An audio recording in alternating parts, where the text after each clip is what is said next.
उपासना उपासना उपासना. प्रभू येशू ख्रिस्ताच्या मधुर नावात आपणास सलाम. उपासना कार्यक्रमामध्ये आपले हार्दिक स्वागत. प्रियानो, जगामध्ये अनैतिकता आणि प्रीतीच्या अभावामुळे आम्ही पाहतो की लोक एकमेकांवर उठली आहेत. वैर निर्माण झाले आहे. इतके की 2 देशांमध्ये तर लढाया होतच आहेत. परंतु ह्याची पातळी इतकी खालावली आहे की मुलगा बापावर आणि मुलगी आईच्या विरुद्ध झाले आहेत. आज आपण हेच आजच्या अध्ययनात पाहणार आहोत. आम्ही पाहिले होते की दाविदाचा हा समय क्लेशाचा, त्रासाचा समय होता. तो आता त्रासात आहे. ह्या वेळेस त्याच्यावर कोणते संकट आले? त्याला कारण कोण होते? दाविदाने कोणावर प्रीती केली? त्याचा गैरफायदा कोणी व कसा घेतला? या सर्व प्रश्नांची उत्तरे शोधण्यासाठी चला प्रियानो, आपण आपल्या अध्ययनाची सुरुवात करूया. श्रोत्यानो, ह्या दिवसांमध्ये आम्ही जुन्या करारातील शमूएलाचे 2 पुस्तक ह्याचं अध्ययन करीत आहोत. आज 15 आणि 16 अध्याय आम्ही अभ्यासणार आहोत. भयंकर घोर अशी पातकी केल्यानंतर दाविदाला कळले की आता त्याच्यावर त्रास आणि क्लेश फार अधिक प्रमाणात येत आहेत. ज्या प्रकारे त्याने पाप केलीत, त्याच्या कुटुंबातील लोकांनी सुद्धा केलीत आणि त्यांच्या परिणामातून दावीद अद्याप बाहेर निघाला नव्हता. परमेश्वराने खरोखर दाविदाला फार चांगल्या प्रकारे धडा शिकवला. या अध्यायात अबशालोम दाविदाविरुद्ध बंड करताना आम्हाला दिसतो. फार कपटाने तो इस्रायलच्या लोकांची मने स्वतःकडे वळवित आहे. लक्षात घ्या श्रोत्यानो की तो एक फार आकर्षक असा तरुण पुरुष होता. पुष्कळसा दाविदासारखाच सिंहासनाचा तो स्पष्ट वारसदार होता. दाविदाला पण वाटत होते की त्याच्यानंतर अबशालोमाने गादीवर बसावे. आम्हाला दिसतं की अबशालोम येरुशलेममध्ये वापस आलेला आहे आणि दाविदाला गादीवरून काढण्याकरिता तो गुप्तपणे षडयंत्र रचत आहे. त्या दृष्टीने तो कार्यरत आहे. हे एक फार अमानुष असे कृत्य आहे, परंतु अशा प्रकारच्या घटना दाविदाच्या घराण्यात घडण्यास प्रारंभ झाला होता. एक भीतीदायक क्रांती सुरू होणार आहे आणि ती दाविदाला येरुशलेमातून पळून लावणार आहे. 15वा अध्याय पहिली 2 वचने सांगतात, यानंतर असे झाले की अबशालोमाने आपल्यासाठी रथ, घोडे व आपल्या पुढे दौडण्यासाठी 50 मनुष्य ठेवली. अबशालोम नित्य पहाटे सुटून वेशीकडे जाणाऱ्या रस्त्यात उभा राही आणि कोणी फिर्यादी दाद मागण्यासाठी राजाकडे आला म्हणजे त्यास बोलावून तू कोणत्या नगराचा आहेस असे विचारी. तेव्हा तो म्हणे, तुझा दास इस्रायलाच्या अमुक अमुक वंशातला आहे. लक्षात घ्या श्रोत्यानो की अबशालोमाने स्वतःला शहराच्या गर्दी असलेल्या फाटकाजवळ स्थायिक केले आणि जेव्हा न्याय मागण्याकरिता त्या फाटकाजवळ लोक येत तेव्हा तो त्यांचे बोलणे फार लक्षपूर्वक ऐकत असे. असे दाखवित असे की त्याला त्यांच्याबद्दल फार सहानुभूती आहे. 3 आणि 4 वचन सांगतं, तेव्हा अबशालोम त्यास म्हणे, पहा, तुझे प्रकरण चांगले व वाजवे आहे, पण तुझे ऐकून घेण्यासाठी राजाच्या वतीने कोणी मनुष्य नेमलेला नाही. अबशालोम त्यास आणखी म्हणे, मला या देशात न्यायाधीश केले असते तर किती बरे झाले असते. एखाद्याने आपला कज्जा किंवा प्रकरण मजकडे आणले असते तर मी त्यास न्याय दिला असता. अबशालोम दुष्ट मुलगा होता, पण एक चांगला राजकारणी पुरुष होता. हुशार होता, पण कपटी होता. लबाड आणि कावेबाज होता. 5वं आणि 6वं वचन, कोणी त्यास मुजरा करावयाजवळी तेव्हा तो आपला हात पुढे करून त्याला धरून त्याचे चुंबन घे. इस्रायलातले जे लोक राजाकडे न्याय मागण्यासाठी येत त्या सर्वांशी तो असाच वागे. या प्रकारे अबशालोमाने इस्रायल लोकांची मने हरण केली. लक्षात घ्या श्रोत्यानो की कशा प्रकारे फार कावेबाजपणे तो ह्या लोकांना स्वतःकडे वळवत आहे आणि लोकसुद्धा त्याच्या ह्या गोड गोड बोलण्यामध्ये फसत आहेत. अशा प्रकारे त्याने आपला एक समूह तयार केला. 7वं आणि 8वं वचन सांगतं, 4 वर्षे संपल्यावर अबशालोम राजास म्हणाला, मला परवानगी असावी म्हणजे परमेश्वराला मी जो नवस केला आहे तो हेब्रोन येथे जाऊन फेडीन. मी आरामातील गशूर येथे राहत होतो तेव्हा आपल्या दासाने असा नवस केला होता की परमेश्वराने मला येरुशलेमेत माघारी नेले तर मी परमेश्वराप्रित्यर्थ धर्मकर्म करीन. त्याची ही विनंती थोडी असाधारण वाटते. तो म्हणतो की मी हेब्रोनच्या दक्षिणेत जाऊन गशूर येथे राहत असताना जो नवस केला होता तो फेडीन. पण तो जेव्हा बाहेर होता तेव्हा सिरियामध्ये उत्तरेला होता. परंतु दावीद त्याविषयी त्याला काहीच प्रश्न विचारित नाही. 9 आणि 10 वचने. राजा त्यास म्हणाला, खुशाल जा. मग तो उठून हेब्रोनास गेला. अबशालोमाने इस्रायलाच्या सर्व वंशाकडे हेर पाठवून जाहीर केले की रणशिंगाचा शब्द तुम्ही ऐकाल तेव्हा असा घोष करा की अबशालोम हेब्रोनास राजा झाला आहे. आपणास आठवत असेल श्रोत्यानो की हेब्रोन ते शहर होते जेथे दाविदाने आपल्या राज्याची सुरुवात केली होती. हेब्रोनमध्ये राहून त्याने यहुद्यावर 7 वर्षे राज्य केले होते. अबशालोम हेब्रोनमध्ये त्याने केलेला नवस फेडण्याकरिता नाही, परंतु विद्रोह करण्याकरिता, बंड सुरू करण्याकरिता गेला होता. 11वं वचन. अबशालोमाच्या सांगण्यावरून त्याचबरोबर 200 पुरुष गेले. ते भोळ्या भावाने गेले. त्यांना काही एक ठाऊक नव्हते. दुसऱ्या शब्दात, ही माणसे अबशालोमासोबत गेलीत, परंतु त्यांना काहीच माहीत नव्हते की दाविदा विरुद्ध बंड करण्याची त्याची तयारी झाली आहे. 12वं वचन. यज्ञ करीत असता अबशालोमाने दाविदाचा मंत्री गिलोनी अहिथोफेल यास त्याचे नगर गिलो येथे बोलावून आणले. बंड वाढत गेले व अबशालोमाकडे एकसारखे लोक जमत गेले. श्रोत्यानो, हेच ते बंड आहे ज्याला पुढे गती मिळाली. फार हळूच सुरुवात झाली आणि लवकरच अबशालोमासोबत बरेच अधिक लोक उभे झालेत. इतकेच नाही, परंतु दाविदाचा मंत्री अहिथोफेल हा सुद्धा ह्या सर्व गोष्टीत साथीदार झाला. ह्याआधी की काय होत आहे हे दाविदाला समजून यावे, बंड वाढत गेले.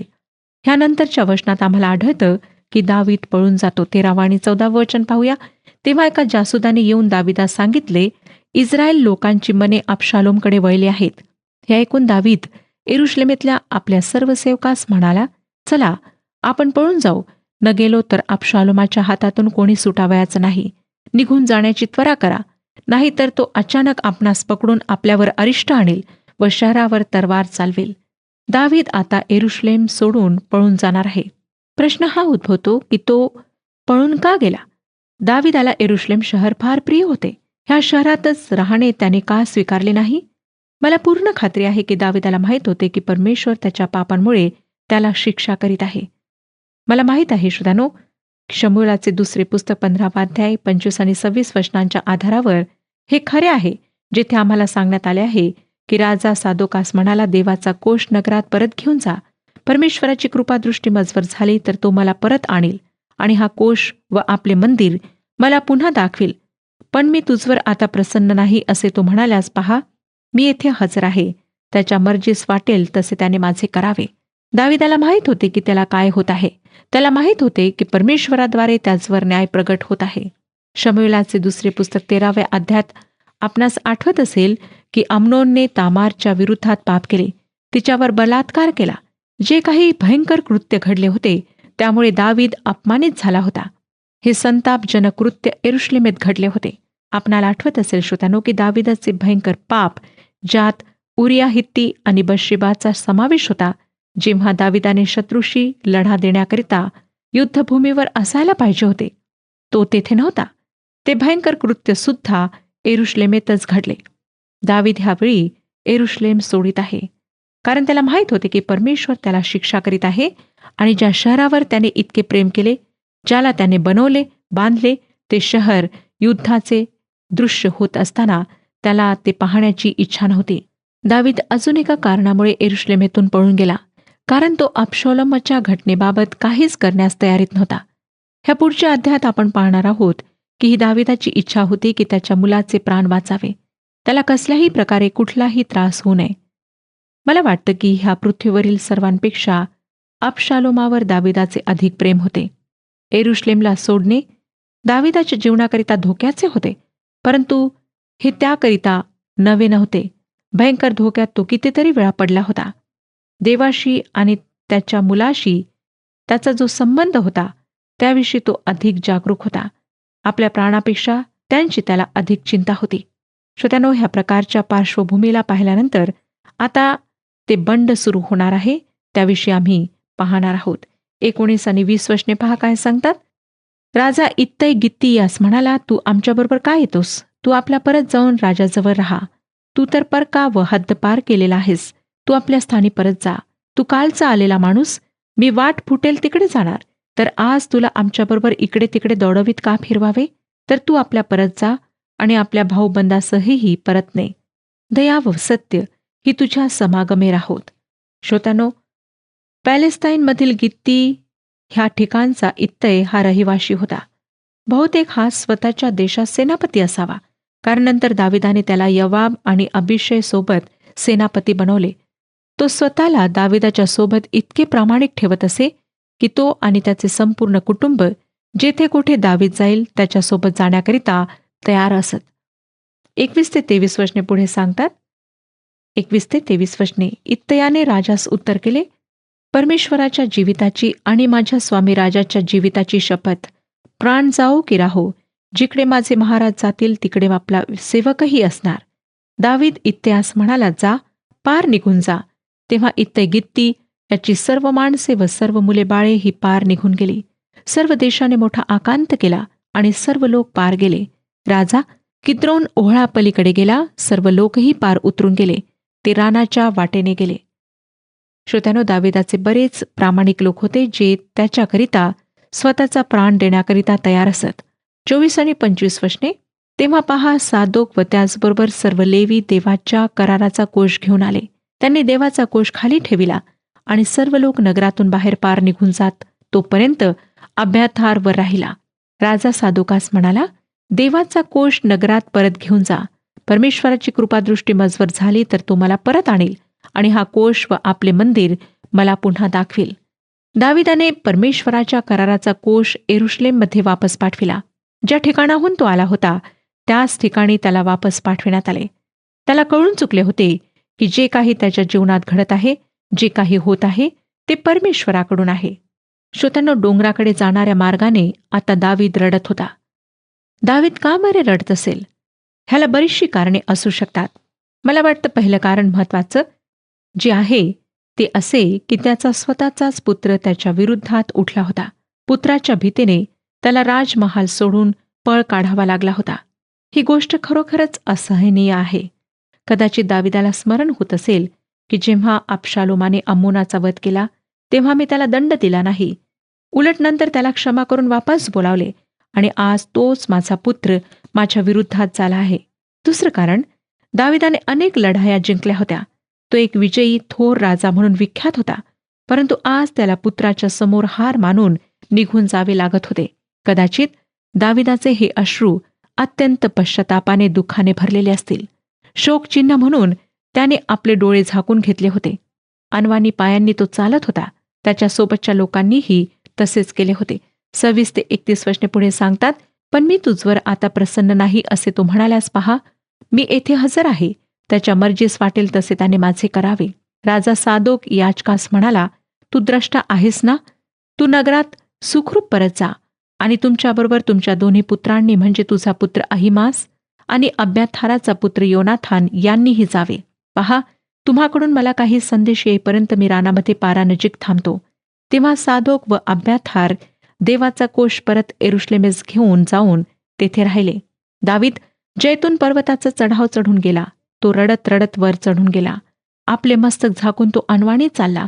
त्याच्याबरोबरची सर्व माणसे आपली मस्तके झाकून रडत रडत वर चढून गेली. कोणी?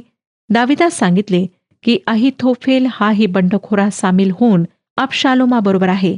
हे ऐकून दावीद म्हणाला, हे परमेश्वरा, अहिथोफेलाची मसलत फोल कर.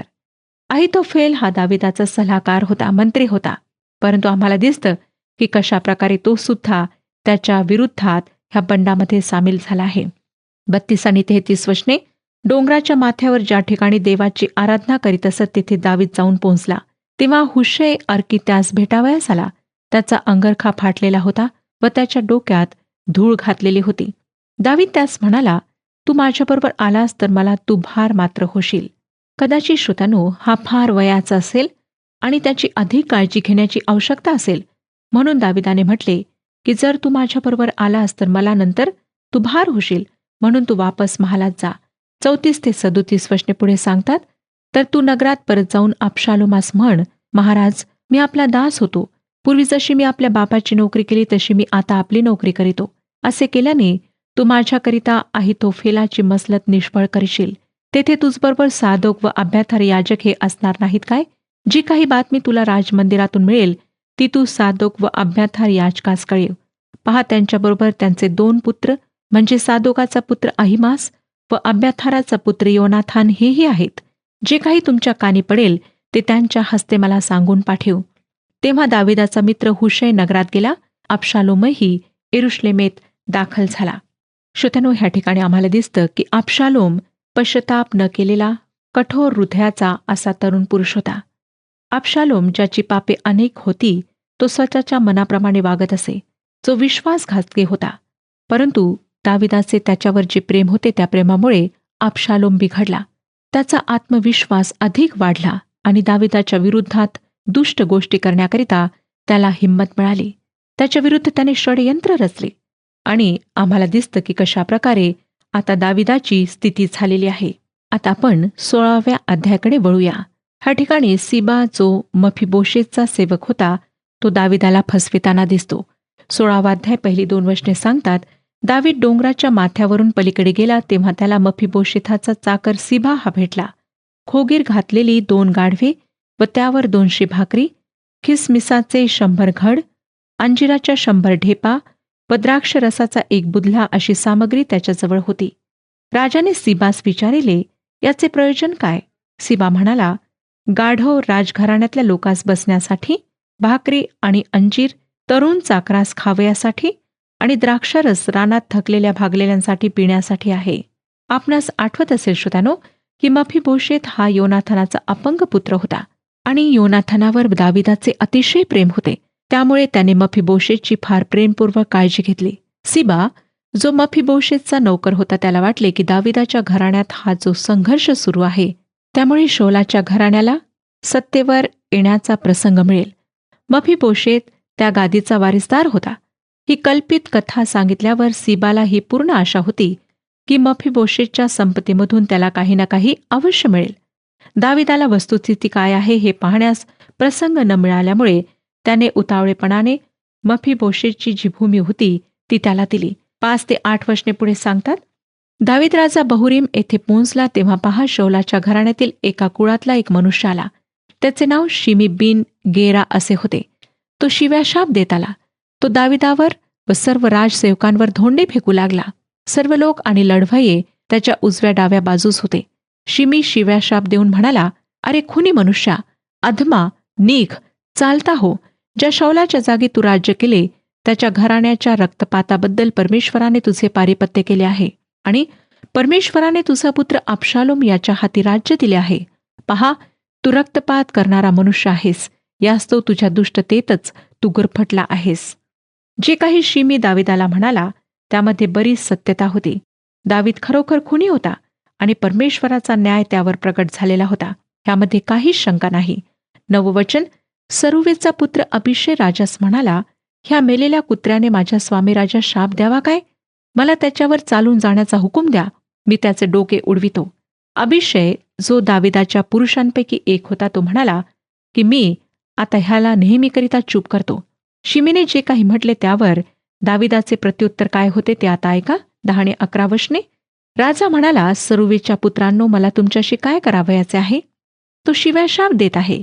दाविदाला शिव्याशाप दे असे खुद्द परमेश्वराने त्याला सांगितले असल्यास तू हे का करीतोस असे म्हणण्याची कोणाची प्राज्ञा आहे? मग दाविदाने अभिषय व आपले सर्व सेवक यास सांगितले, पहा, प्रत्यक्ष माझा पुत्र माझ्या पोटचा गोळा माझा जीव घ्यावयास पाहत आहे. तर हा बन्यामिनी हे असे करीत आहे, यात काय नवल? त्याच्या वाटेत जाऊ नका. त्याला शिव्याशाप देऊ द्या, कारण परमेश्वरानेच त्याला सांगितले असेल. श्रोत्यानो, दावीद म्हणत होता की हे बाहेरचे लोक मला शाप देत आहेत, माझ्या विरुद्धात बोलत आहेत. ह्याची मला चिंता नाही. त्यांच्यावर सूड उगवायची माझी इच्छा नाही. जे काही माझ्यासोबत घडत आहे तो परमेश्वराचा न्याय आहे. यरुशलेममधून पळून गेल्यानंतर आतापर्यंत आम्ही दाविदासोबत होतो. काय काय घडले हे अगदी जवळून आम्ही पाहिले आहे. आता आपण पुन्हा यरुशलेमकडे वापस जाऊया. आमच्यासोबत आहे हुशाय, जो अबशालोम सोबत कार्य करण्यास संमती दर्शवितो. 12 ते 17 वचने पुढे सांगतात, मला होत असलेला उपद्रव कदाचित परमेश्वर पाहिल आणि या शिव्या शापाऐवजी मला चांगला मोबदला देईल. दावीद आपल्या लोकांसह पुढे मार्गस्थ झाला आणि शिमी समोरच्या पहाडाच्या कडेने त्याला शिव्या शाप देत, धोंडे मारीत व त्याचवर धूळ उधळीत चालला. राजा आपल्या बरोबरच्या लोकांसह आपल्या मुक्कामी थकून भागून पोहोचला व तेथे त्याने विसावा घेतला. अबशालोम सर्व इस्रायल लोकांसह यरुशलेमेस आला व त्याचबरोबर अहितोफेलही आला. दाविदाचा मित्र हुशै अर्की अबशालोमाकडे गेला तेव्हा तो त्यास म्हणाला, राजा चिराई हो. अबशालोम त्यास म्हणाला, तुझ्या मित्रावर अशीच का तुझी प्रीती?